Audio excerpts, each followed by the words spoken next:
नौ दोहों में भगवान राम जी के नाम की वंदना करते हैं। बंदहु नाम राम रघुबर को, बंदहु नाम राम रघुबर को, बंदहु नाम राम रघुबर को। ओहे तो किसानो बानो हे मैं कर को, बानो किसान बानो हर को। बंदहु नाम राम रघुबर को, बंदहु नाम राम रघुबर को, बंदहु नाम राम रघुबर को, बंदहु नाम राम रघुबर को। हे तो किसान भानो हे मैं कर को, हे तो किसान भानो हे मैं कर को। गोस्वामी जी कहते हैं मैं रघुवर के नाम की वंदना करता हूँ जो अग्नि सूर्य चंद्रमा का बीज है। गोस्वामी जी कहते हैं राम नाम महामंत्र क्या है? साक्षात भगवान शिव इस मंत्र का आहरण इस जाप करते हैं और इसी राम नाम के प्रभाव से ये काशी में मरने वाले लोगों को मुक्ति प्रदान करते हैं। नाम की बड़ी महिमा है महाराज। महामंत्र जोई जपत महेशु काशी मुक्ति हेतु उपदेशु, महिमा जास जान गन राउर प्रथम पूजियत नाम प्रभाव। राम नाम की महिमा को जानकर के गणेश जी महाराज भी प्रथम पूज्य हुए। भगवान भोलेनाथ का महाराज आदर्श परिवार, भगवान भोलेनाथ के परिवार में जितने भी सदस्य हैं सभी नाम जापक हैं। भगवान शिव, माता पार्वती, गणेश सभी जापक हैं, सभी नाम जप करते रहते हैं। बोले इसलिए जितनी शक्ति और जितनी शांति भगवान शिव के परिवार में है इतनी अनन्य कहीं दूसरी जगह नहीं है। भगवान राम का नाम ब्रह्म से भी बड़ा है, राम से भी बड़ा है। बोले कहते हैं ना राम से बड़ा राम का नाम। तो भगवान का नाम जो है, भगवान का नाम छोटा मोटा नहीं है। राम नाम की उत्पत्ति कहां से हुई? राम की उत्पत्ति कहां से हुई? राम की उत्पत्ति भैया 100 करोड़ श्लोकों में से राम की उत्पत्ति हुई है। एक बार देवता, दैत्य और मानव भगवान शिव के पास पहुंचे और तीनों आपस में झगड़ा, तीनों में आपस में झगड़ा हो गया। भगवान शिव ने पूछा भैया कौन सी बात के लिए लड़ रहे हो? बोले हमको रामचरित्र चाहिए। तीनों भोलेनाथ से कहते हैं आपने जो 100 करोड़ श्लोक मानस में रखे हैं, मन में रखे हैं, कृपा करके उसको हमें प्रदान कर दीजिए।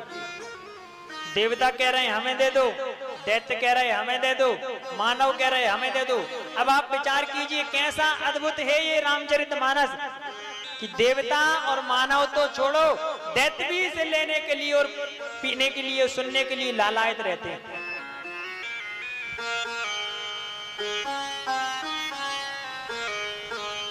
बाबा उन सबको समझाते हुए कहते हैं बैर मत करो।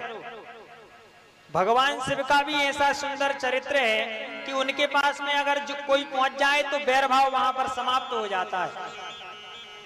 भगवान शिव के दरबार में जाने से बैर भाव समाप्त होता है। भगवान शिव के दरबार में बैल भी है और सिंह भी है, दोनों एक साथ रहते हैं। एक दूसरे के शत्रु हैं लेकिन वहां वो दोनों समभाव से रहते हैं। चूहा और सर्प भी है, एक दूसरे के शत्रु हैं लेकिन भगवान शिव के परिवार में समभाव से रहते हैं। वहां पर मोर भी है और सर्प भी है, दोनों में शत्रुता है लेकिन वह दोनों भी समभाव से रहते हैं, प्रेम से रहते हैं। भगवान शिव ने सबको समझाया 100 करोड़ श्लोक का हम बराबर में बंटवारा कर देंगे। ब्रह्म नाम ते राम बड़ वरदायक वरदान और रामचरित सतकोटि मह लिए महेश जिये जान। भगवान भोलेनाथ ने 100 करोड़ श्लोक समस्त देवता, दैत्य और मानवों में बराबर में बंटवारा कर दिया, फिर भी एक श्लोक बचा। एक श्लोक फिर भी बचा। 100 करोड़ बटे तो उसमें एक श्लोक बचा। अब एक श्लोक बचा तो दैत्य, देवता और मनुष्य, मानव फिर से लड़ने लगे कि ये श्लोक हमको चाहिए। अब भोलेनाथ ने विचार किया, क्या? बोले जो श्लोक बचा है वह अनुष्टुप छंद का है, और अनुष्टुप छंद में 32 अक्षर होते हैं। कितने होते हैं? 32 अक्षर। 10-10 भोले बाबा ने सबको फिर से बांट दिए, 10-10 अक्षर और दे दिए उस श्लोक में। अब बचे केवल कितने अक्षर? 2 अक्षर। 10-10 बांटने के बाद भी 2 अक्षर बचे। तो 2 अक्षर वह कौन से बचे? बोले वही 2 अक्षर राम नाम रूपी 2 अक्षर बचे, जिसको भगवान शिव ने कहा कि ये 2 अक्षर हम अपने हृदय में धारण करेंगे। और भगवान शंकर ने तब से वह राम भगवान का जो नाम है अपने हृदय में अंकित कर लिया, और उसको हृदय में अंकित करके नित्य भगवान का वह स्मरण करते हैं, नाम जप करते रहते हैं।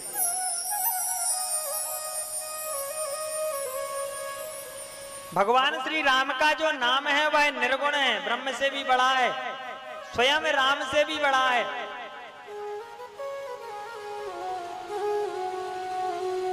7 कांडों में महाराज राम नाम की महिमा का वर्णन, अपार वर्णन आता है।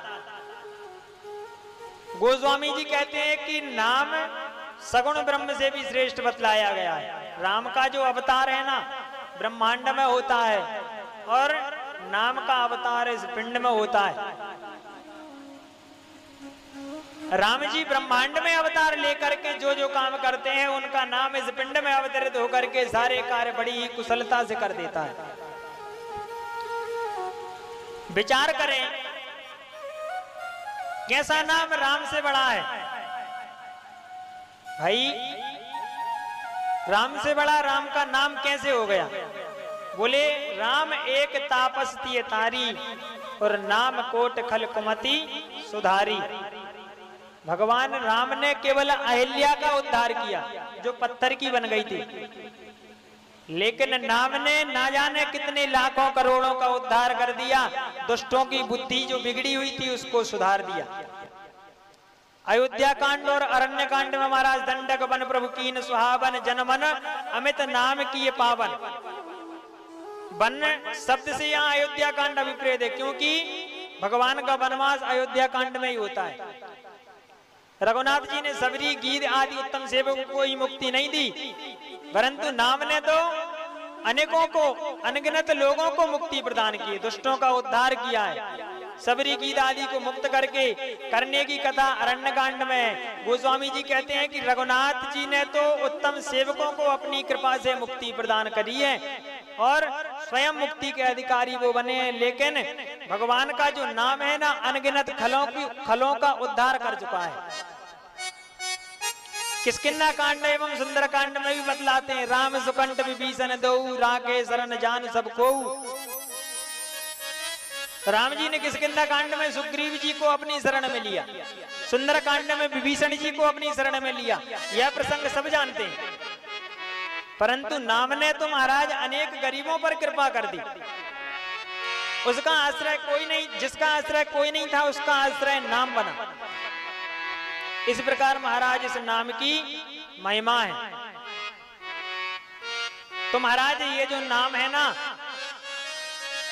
नाम चाहे आप पवित्र अवस्था में लो, चाहे आप पवित्र अवस्था में लो, सुबह लो, शाम को लो, दिन में लो, रात में लो, उठते लो, सोते लो, खाते लो, पीते लो, इस जो नाम है ना ये नाम ही हमारा कल्याण करता है। बोले कैसे?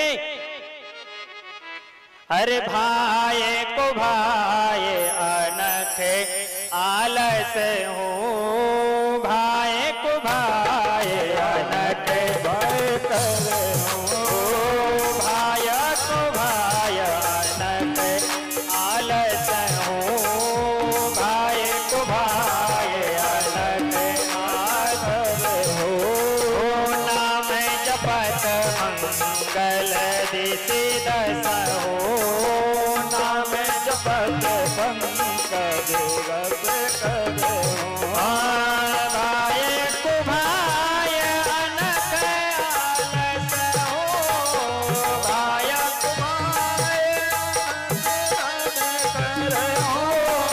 भाय कुभाय अनक आलस हो भाय आलस हो नाम जपत मंगल दिसि रस हो नाम जपत मंगल दिसि रस हो ओ नाम जपत मंगल रस हो। महाराज नाम महिमा का वर्णन नहीं किया जा सकता, इतनी महिमा है भगवान के नाम की।